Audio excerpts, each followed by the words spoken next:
लिया था? Log of viable sales, और एक्स एक्सिस पे लिया था हम लोगों ने टाइम पीरियड नो। और यहाँ पे 4 स्टेजेस आई थी, लैग, मैक्सिमम, लॉग या फिर एक्सपोनेंशियल फेज, स्टेशनरी हो गया, रुक गया,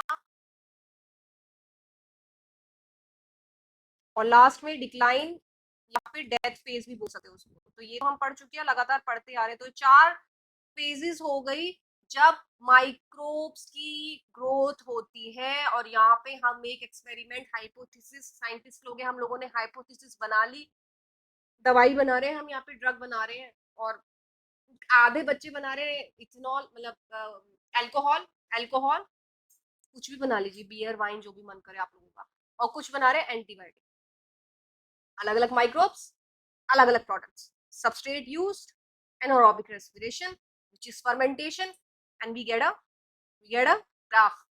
So that is actually microbial growth kinetics. No, interesting. Relate कर दिया आप लोगों ने? अब क्लियर है? सो फर्मेंटेशन 3 तरीके से होता है, तो थोड़ा सा चलिए बता देती हूँ कि batch process, fed batch process, continuous process क्या होता है, थोड़ा बहुत बता देती हूँ। फेड बैच में क्या होता है? बैच में क्या होता है? बैच में ये होता है कि सपोज ये रहा फर्मेंटर, अब स्ट्रक्चर्स तो आप लोग देख ही रहे होंगे ना, ये रहा ड्रम जैसा ही तो दिखता है, राइट? और यहाँ पे सब कुछ डाल देते, ढक्कन होता है कि नहीं होता है? अभी जाके आप लोग विजिट, अभी अगर पॉसिबल है तो लेबोरेटरी में जाके या इंडस्ट्रियल लेवल पे जाके आप देख सकते हैं फर्मेंटेशन, फर्मेंटर। तो यहाँ पे ये देखिए ना, ये रहा, खोला उसको, खोला, अब तो सब ऑटोमेटिक आ चुका है। खोला उसको, डाला, सबस्ट्रेट डाला, जो भी चीजें हमको चाहिए। मीडिया के अंदर बहुत सारी चीजें होंगी, अलग अलग सॉल्ट्स होंगे। कौन कौन से सॉल्ट्स हो सकते हैं? ग्लूकोज होगा, मैग्नीशियम सल्फेट होगा, पता नहीं कितने आयंस हो गया, और बहुत सारी चीजें होती है जो कि बैक्टीरिया को कहती है भाई खा जाओ, खा लो, हमको यूज कर लो। और वहां से फिर हमको कुछ टाइम पीरियड के बाद सड़ाने, उनके सड़ाने गलाने प्रोसेस के बाद हम लोगों को मिलता है अपना product, particular pH, particular temperature, environmental condition, जो कि आप देखने वाले हैं आज। तो वही है, बेसिकली वही है। अब मान लिया ये फर्मेंटर है, मान लिया, ढक्कन लगा लीजिए, आपकी मर्जी है, यहाँ फर्मेंटर है। अगर अगर सैंपल जो है सिर्फ ऐड हो रहा है, उसको हम निकाल नहीं रहे, तो बैच प्रोसेस के टाइम पीरियड में होता है। बैच कल्चर उसको कहते हैं कि सैंपल डाला, डाल दिया, लेकिन निकाल, सॉरी, निकालेंगे नहीं, तो वो बैच प्रोसेस होता है। तो काफी, कोई भी बहुत आसानी से कर सकता है। अभी आप किचन में जाके एक मटका लीजिए, अचार बना लीजिए, फर्मेंटेशन से ही तो अचार बनता है। पुराने जमाने की दादियां लोग, अभी भी हमारी दादियां करती है, गाँव में तो अभी भी होता है ना। तो सैंपल डालिए, सैंपल क्या है? ब्रेड, कोई मीडिया रखेंगे ना, सैंपल कुछ भी ले लेंगे, उसको ढक्कन लगा दीजिए, वो क्लोज हो गया, तो फर्मेंटेशन, सड़ना गलना तो शुरू हो ही जाता है। तो फर्मेंटेशन तो बिल्कुल नेचुरल प्रोसेस है, जो रसोई में हर दूसरे दिन हो रहा है किचन में। सो बैच प्रोसेस बिल्कुल इजी है, इनएक्सपेंसिव है, कोई भी कर सकता है, बच्चा बच्चा तक कर सकता है। तो तो ये बैच प्रोसेस हो गया, easily availability depending on the conditions. अगर फेड बैच की बात करें, तो फेड बैच नाम से पता लग रहा है कि फीड किया जाएगा।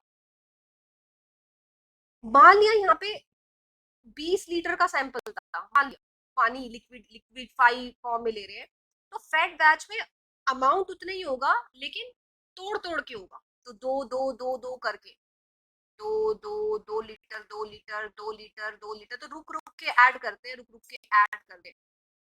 तो इससे क्या होता है कि चांसेस ये होते हैं कि चीजों को अच्छे से सप्लाई और ऐड कर सकते हैं चीजें as nutrients, we can add nutrients on its, on our own. और particular time period, particular temperature, मतलब कंडीशन सेट कर दी जाती है फेड बैच में। तो फेड बैच प्रोसेस के दौरान एक्सपर्टीज की जरूरत होती है, तो ये इंडस्ट्रियल लेवल पे होता है। मेन जो है फेड फेड बैच प्रोसेस हो रहा है, एक्सपर्टीज होगा, प्यूरिफिकेशन होगा, सब कुछ क्रोमेटोग्राफी और सारी चीजें आती है आगे जाके। तो मतलब डाउन स्ट्रीम प्रोसेसिंग होती है और फिर फाइनली हमको अपना प्रोडक्ट मिलता है। तो एक्सपर्टीज, ये कोई सारा पता होना चाहिए प्रोटोकॉल, तब होता है। सो नतीजा क्या होता है, फेड बैच का क्या एडवांटेज क्या है ना, इसमें डाइल्यूशन हो जाता है तो टॉक्सिसिटी के चांसेस कम है। डाइल्यूशन ज्यादा होगा तो न्यूट्रिएंट सप्लाई ज्यादा होगी कि कम होगी? फेड बैच डाइल्यूशन होगा तो टॉक्सिसिटी कम होगी ना, लेकिन बैच में क्या हो रहा है, बैच में लगातार बस ठूसते ही जा रहे हैं, ठूसते ही जा रहे हैं, ठूसते ही जा रहे हैं, ठूसते ही जा रहे हैं, टॉक्सिसिटी भी। So, बिल्कुल बेसिक डिफरेंसेस मैं आप लोगों को बता रही हूँ, राइट? अब if you are planning for giving PhD examinations, GATE तो थोड़ा डिटेल में मैं जाती, बट आईआईटी जैम के लिए थोड़ा बहुत बस पता होना चाहिए यहाँ पे। ओके, सो अब बात करते हैं हम लोग कंटिन्यूस प्रोसेस की, कंटिन्यूस कल्चर प्रोसेस की, फर्मेंटेशन का तीसरा भाग। कंटिन्यूस में नाम से पता लग रहा है जितना डालेंगे उतना निकालेंगे, जितना डालेंगे उतना निकालेंगे। तो वॉल्यूम, तीनों में से आप बताइए किसका कांस्टेंट रहेगा और किसका कांस्टेंट नहीं रहेगा। वॉल्यूम ऑफ सैंपल की बात कर रही हूँ मैं यहाँ पे।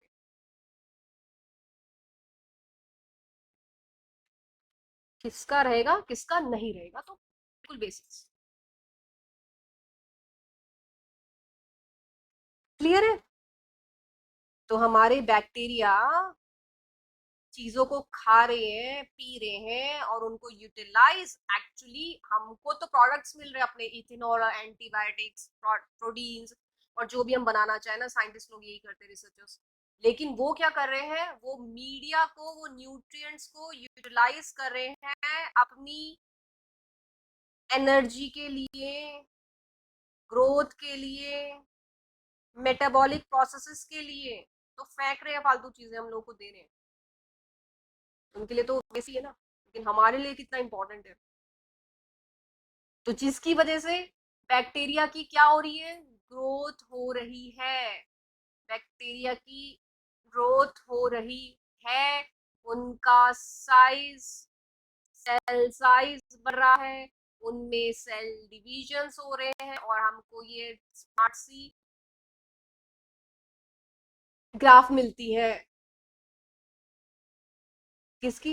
जो कि दिखा रही है कि फेजेस है भाई, ये 1 2 3 4 बैक्टीरिया इस तरीके से ग्रो कर रहे हैं। अब क्या होता है यहाँ पे, अब क्या है, अब हम बात करेंगे साइंटिस्ट की इक्वेशंस की, right? History, biopics, good movies related to science, keep exploring. तो देख लीजिए यहाँ पे एक बार, ये देख लीजिए डिफरेंसेस, आप लोग देख लीजिए, थोड़ी देर के लिए मैं दिखा देती हूँ आप लोग। फर्मेंटेशन 3 तरीके से, बैच, फेड बैच और continuous. Which one is better, you can compare over here, ये बिल्कुल आप देख लीजिएगा।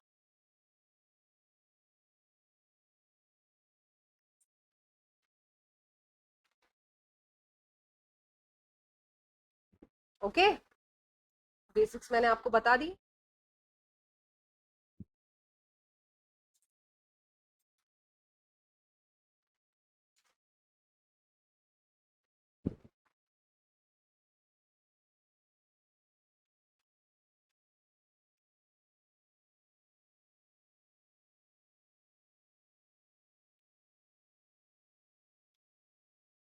राइट, आगे बढ़े बच्चों।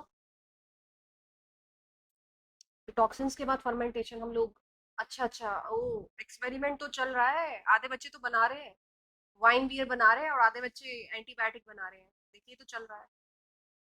कौन सा मेथड हम लोग एम्प्लॉय करेंगे, इंडस्ट्री लेवल की बात कर रही हूँ यहाँ पे, मतलब एक्सपर्टीज के तौर पे। कौन से वाला होगा, फेड बैच होगा, बैच होगा कि कॉन्टिन्यूस होगा?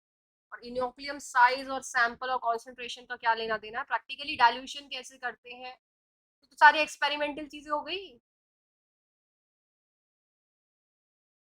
राइट। चलिए, तो अब हम बात करते हैं, एक साइंटिस्ट आए, उन्होंने देखा होगा, उनको क्यूरियोसिटी हुई, मोनोद नाम है उनका, जेकॉब मोनोद। आप लोगों ने नाम शायद सुना हो, और नहीं सुना है तो आप लोग एक्सप्लोर करेंगे। तो उन्होंने सोचा कि अच्छा, अगर ये जो हो रहा है एक्सपेरिमेंट, तो उसको उसको क्या हम ग्राफिकली या इक्वेशन के तौर पे रिप्रेजेंट कर सकते हैं। तो एक साइंटिस्ट थे, माइकलिस मेंटन,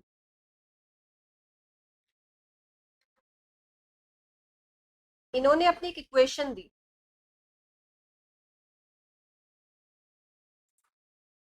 आई गेस मेंटन, इन्होंने इक्वेशन दी जिसमें कि उन्होंने कनेक्ट किया सबस्ट्रेट और एंजाइम्स को, मतलब एक कॉरिलेशन दिया।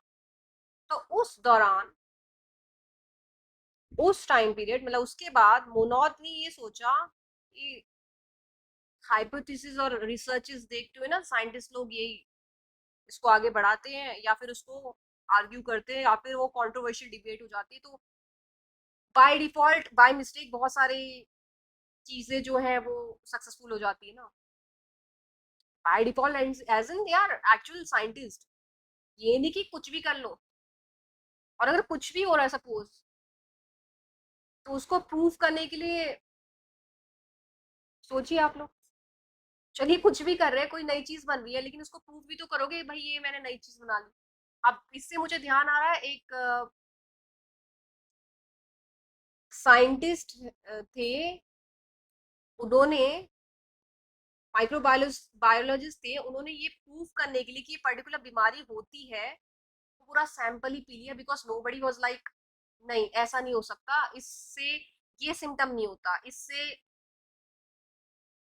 आई होप आपको पता है वो कौन सा साइंटिस्ट है। पूरा सैंपल पी गए और उनको स्टोमक अल्सर्स हो गए, उन्होंने प्रूव किया कि भाई यही वाला बैक्टीरिया है जो स्टोमक अल्सर्स कर रहा है। ये कौन सा साइंटिस्ट थे, हिंट मैंने आपको दे दिया, स्टोमक अल्सर्स। तो माइक्रोबायोलॉजिस्ट ही थे वो। It was not ethical, it was not legal, but he did in order to prove. तो रिस्क तो लेते ही हैं कुछ नई चीज प्रूव करने के लिए।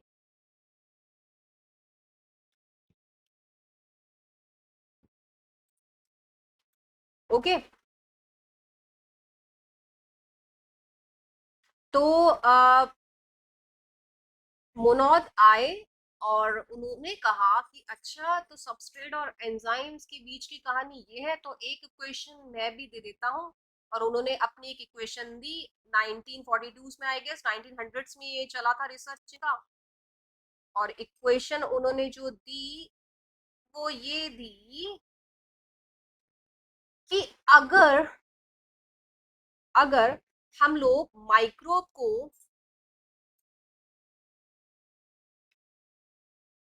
ग्रो कर दे एक लिमिटिंग मीडिया में,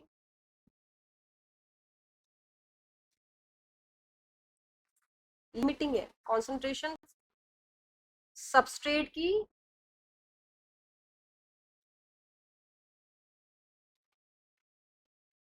लिमिटेड है, मतलब उतना ही खा पाएंगे वो, ये नहीं कि खातेंगे खातेंगे खातेंगे खातेंगे,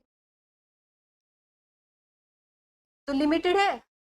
तो एक टाइम ऐसा आएगा, एक टाइम ऐसा आएगा जब बैक्टीरिया की जो ग्रोथ होगी वो मैक्सिमम होएगी कि नहीं होएगी।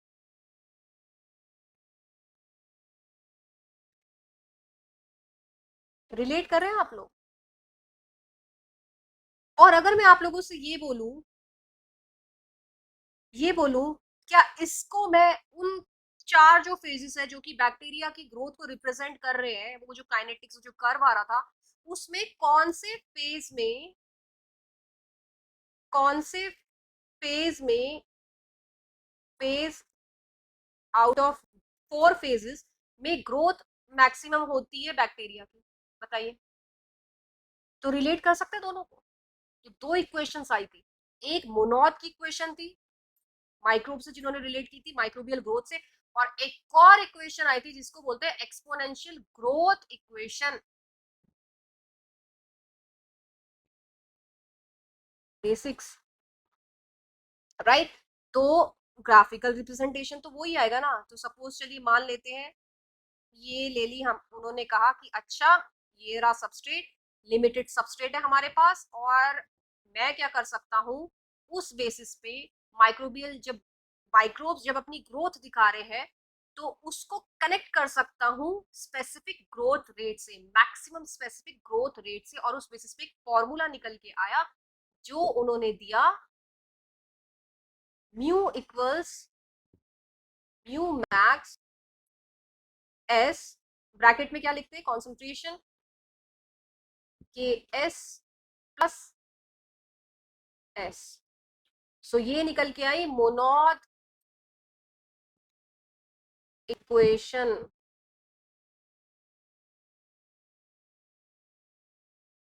सो mu is for, mu max लिख लेते हैं पहले, स्पेसिफिक ग्रोथ रेट। अब क्योंकि रेट है तो आर इनवर्स में इसकी यूनिट होगी,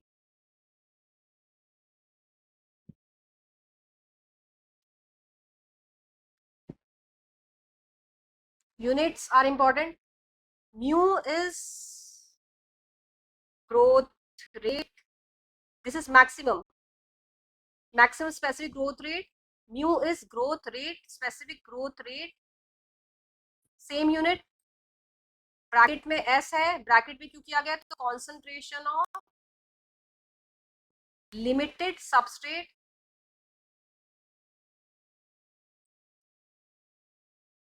और के एस जो यहाँ पे है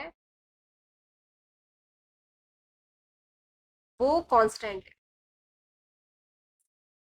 जिसको सबस्ट्रेट, काफी नाम है इसके, सबस्ट्रेट यूटिलाइजेशन कांस्टेंट भी बोलते हैं आई गेस, और हाफ वेलोसिटी कांस्टेंट भी बोलते हैं। so, mg पर लीटर, दोनों की यूनिट्स mg पर लीटर में होगी, mg पर लीटर। यूनिट्स कहाँ से आती है भाई?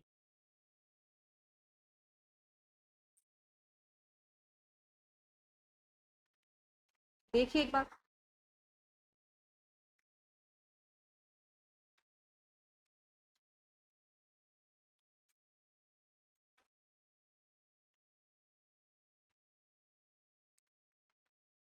ओके। सो ग्राफ ये निकल के आया कि यहाँ पे तो आ रही है म्यू, यानी कि growth rate, specific growth rate mu Y axis पे, और एक्स एक्सिस पे लिया, क्या लिया,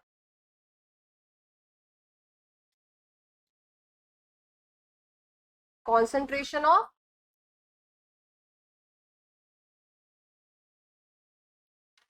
लिमिटेड सबस्ट्रेट, जिसकी की यूनिट है mg पर लीटर, एक लीटर में इतनी मात्रा, इतना mg, इतना मिलीग्राम, और एक्सपेरिमेंट तो हम लोग का चल ही रहा है।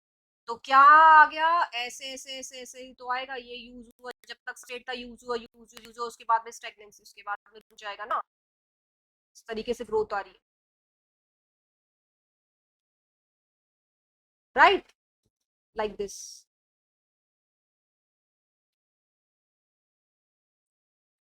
इस तरीके से मैंने डॉट डॉट्स में बनाया, तो इस तरीके से ग्राफ आएगा। तो जैसे जैसे सबस्ट्रेट है यूज होता जाएगा, होता जाएगा, होता जाएगा, होता जाएगा, स्पेसिफिक ग्रोथ रेट माइक्रोब्स की बढ़ती जाएगी, बढ़ती जाएगी, बढ़ती जाएगी, बढ़ती जाएगी, यहाँ यूज हो गया, फिर स्टैग्नेंसी पीरियड में गया, राइट। मैंने दो तीन और भी कॉलोनीज की बनाई थी, इसलिए अलग अलग अलग अलग दिखाया था। तो यहाँ पे अगर मैं बोलूँ, यहाँ पे मैक्सिमम ग्रोथ रेट कहाँ पे आई है, इधर आई है कि इधर आई है, तो इसको म्यू मैक्स बोलेंगे। इधर जो है म्यू मैक्स है, मैक्सिमम स्पेसिफिक ग्रोथ रेट। और अगर मैं बोलूँ कि आधी निकालनी है, म्यू मैक्स की आधी निकालनी है, तो वो प्लॉट करते हुए किस तरीके से आएगा, हाफ देखिए कहाँ आएगा, यहाँ आएगा लगभग, तो ये आ गया, और बना लीजिए, कनेक्ट कर दीजिए। तो ये जो पॉइंट है इसको बोलेंगे के एस। सो सबस्ट्रेट कांस्टेंट है ना, तो सबस्ट्रेट कांस्टेंट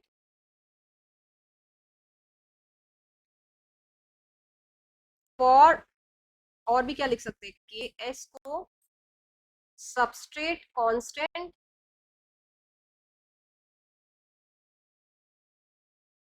क्योंकि आधी उससे आ रही है, तो हाफ म्यू मैक्स। देखिए फिर micro Monod equation.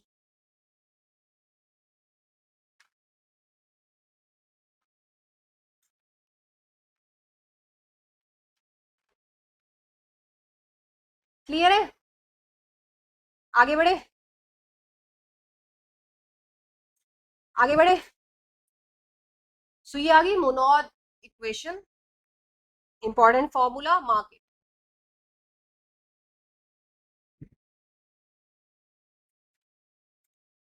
Mu equals mu max substrate concentration, ये हर जगह यूज होगा फॉर्मूला। मोनोड इक्वेशन, और वो इंस्पायर हुए थे कौन से साइंटिस्ट से, अभी मैंने बताया स्टोरी। बाकी और भी इंटरेस्टिंग अगर स्टोरीज है तो आप लोग मेरे को बता सकते हैं, बताते रहिएगा। राइट, सो ये हो गई मोनोड इक्वेशन। उसके बाद में अब दो कंडीशन है, स्पेशल केसेस मान के चल रहे हैं। सपोज थोड़ा सा कॉन्सेप्ट, थोड़ा सा नहीं, अगर मैं डिपेंडेंस की बात करूं इन इक्वेशंस की, जो ग्राफिकल रिप्रेजेंटेशन है, तो इसमें तीन ऑर्डर्स ऑब्वियसली जो हम लोगों ने केमिस्ट्री में पढ़े हैं, फर्स्ट ऑर्डर, सेकंड ऑर्डर और जीरो ऑर्डर, इनका कॉन्सेप्ट आएगा। और अगर मैं प्रैक्टिकल एप्लीकेशन पूछूं, आप लोगों से पूछूं कि मेरे को एक एग्जाम्पल बताइए एक केमिकल इक्वेशन का जो कि जीरो ऑर्डर और फर्स्ट ऑर्डर से रिलेटेड है और हम दोनों को डिफरेंशिएट कर सके, सोचिए। मान लिया मैंने एक ड्रग ली एक पर्टिकुलर कॉन्सेंट्रेशन पे, ठीक है, कॉन्सेंट्रेशन कितना भी ले लिया ना, और मैं आपसे ये कह रही हूँ कि मैं जितना ड्रग ऐड कर रही हूँ एक बॉडी में, मान लिया कोई स्पीशीज है, वो ड्रग जो है क्रॉस कर रही है वो मेम्ब्रेन को, वो मेम्ब्रेन को इस तरीके से क्रॉस कर पा रही है, क्रॉस कर रही है और बाहर भी निकल रही है। तो जितनी मात्रा, जितनी कंसंट्रेशन घुसने की है, एब्जॉर्ब करने की है, मतलब यहाँ से घुसने की है, एंट्री करने की है, उतनी बाहर निकलने की है। तो इनमें से तीनों ऑर्डर्स में से काइनेटिक्स के कौन सा लागू होगा, फर्स्ट, सेकंड या जीरो ऑर्डर? बिल्कुल प्रैक्टिकल एप्लीकेशन पूछा मैंने।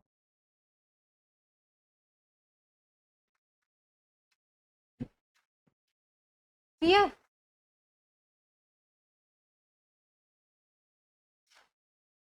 सो दो स्पेशल केसेस होते हैं,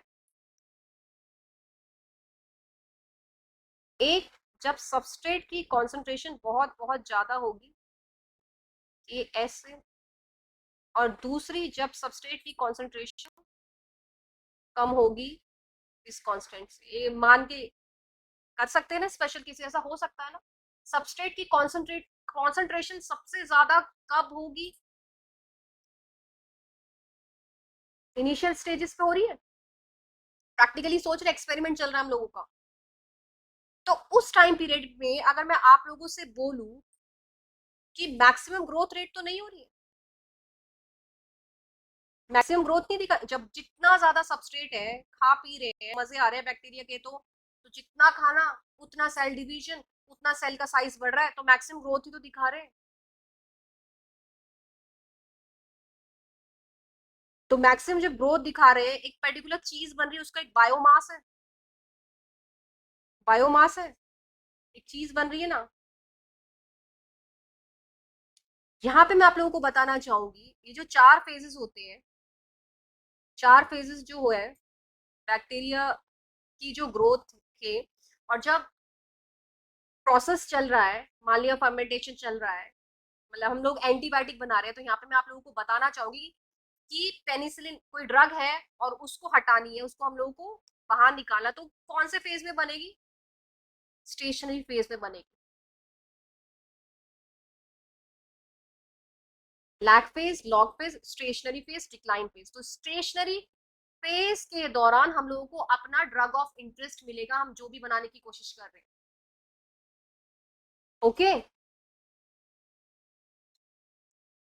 सो यहाँ पे मैक्सिमम ग्रोथ दिखाएगी।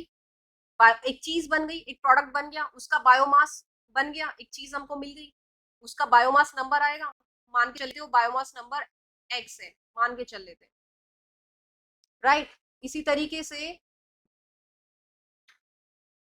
इसी तरीके से अगर हम सेल्स की टर्म में बात करें, इनिशियल नंबर मान लेते हैं एन नॉट है, किसकी, वायबल सेल्स की। ओके, और एंड पीरियड ये तो हम कंसिडर करते ही है, ये फाइनल नंबर है वायबल सेल्स की, ये चीज हमने मान ली।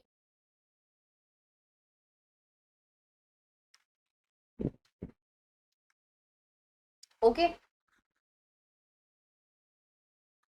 तो अगर सबस्ट्रेट की कॉन्सेंट्रेशन बहुत ज्यादा है, तो मैक्सिमम ग्रोथ दिख रही है, तो क्या मैं रेट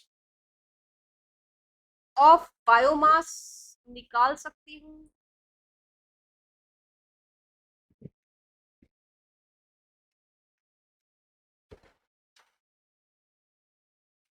सो यहां से हमें फॉर्मूला मिलेगा D x upon differentiation, that is rate of biomass is directly proportional to x, x जिसका मतलब है बायोमास नंबर या फिर सेल नंबर। ये एक फॉर्मूला एक और आया।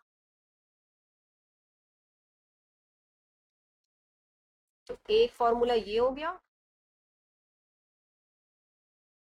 एक फॉर्मूला ये आया। कह सकते हैं, कह सकते हैं डिफरेंशियल कब करते हैं, जब हमें चेंजेस निकालने होते हैं, राइट। तो डायरेक्टली प्रोपोर्शनल है, जब प्रोपोर्शनैलिटी का साइन हटाएंगे तो क्या होगा, एक कांस्टेंट आएगा। तो यहाँ पे जो कांस्टेंट है वो आएगा म्यू इक्वल्स म्यू एक्स। तो म्यू यहाँ पे क्या आ गया, स्पेसिफिक ग्रोथ रेट आ गया। Mu equals specific growth rate. तो हमको एक कॉरिलेशन मिल गया कि अच्छा भाई, ये रहा बायोमास का रेट और ये रहा कॉरिलेशन स्पेसिफिक ग्रोथ रेट और बायोमास के बीच में। एक्स यहाँ पे क्या है, बायोमास नंबर या फिर सेल नंबर। तो यहाँ से ये आया।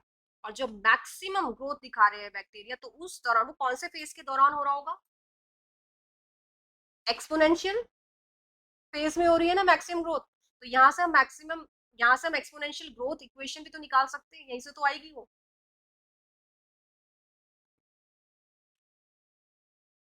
राइट। राइट, तो चलिए वो भी देख लेते हैं।